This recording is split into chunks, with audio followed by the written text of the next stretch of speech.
To French, Beauxarts. It means beautiful art in French, and it comes from the school, or Les Écoles de Beaux-Arts, where all the architects went to school prior to the setting up of American architecture schools.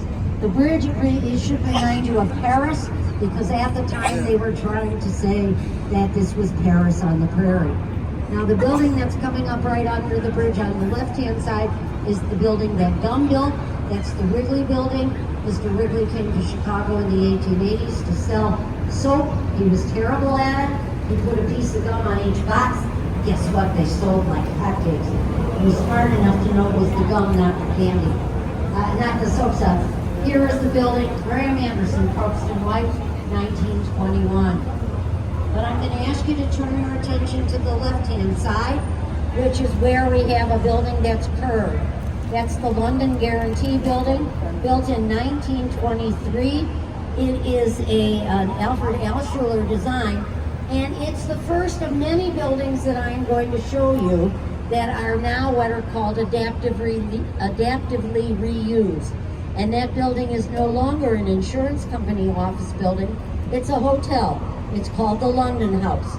And if you look way up on the top, and it has that upside down Dixie cup looking thing, that's called a Belvedere in architectural jargon. And it's become one of the most popular places for brides to be photographed with under the Belvedere out looking at the skyline. It's a great place for weddings.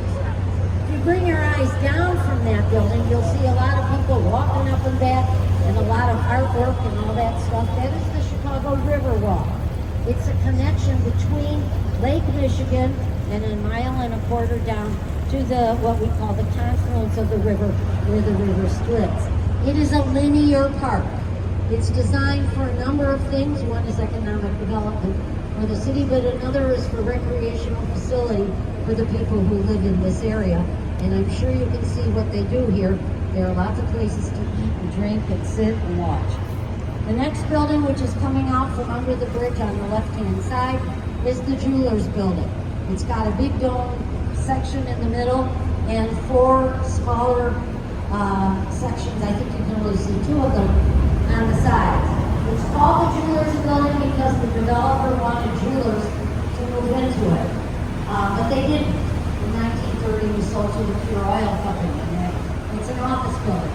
Again, it's in the Beaux-Arts style. It's kind of neoclassical. It looks back.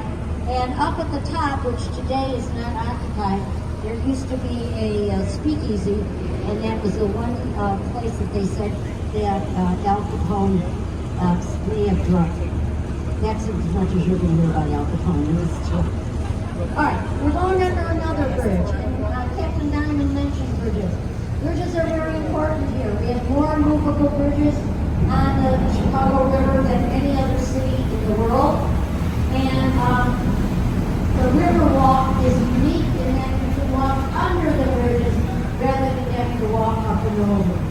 Now, if I can call your attention on the left-hand side to the gray building that looks like a checkerboard, it's 35 West Wacker.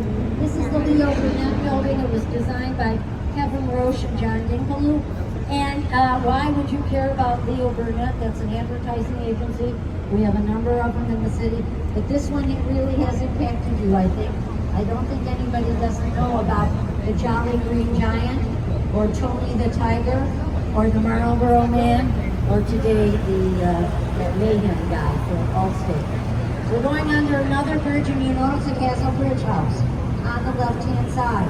The bridge house is where the piece of concrete is that's holding the bridge down or up. And in the middle, they're double-decker, double-deck, two-leaf, what they call trunnion bascule bridges. Bascule, again, I'm in French. Trunnion is the lever upon which they swing, and bascule means seesaw.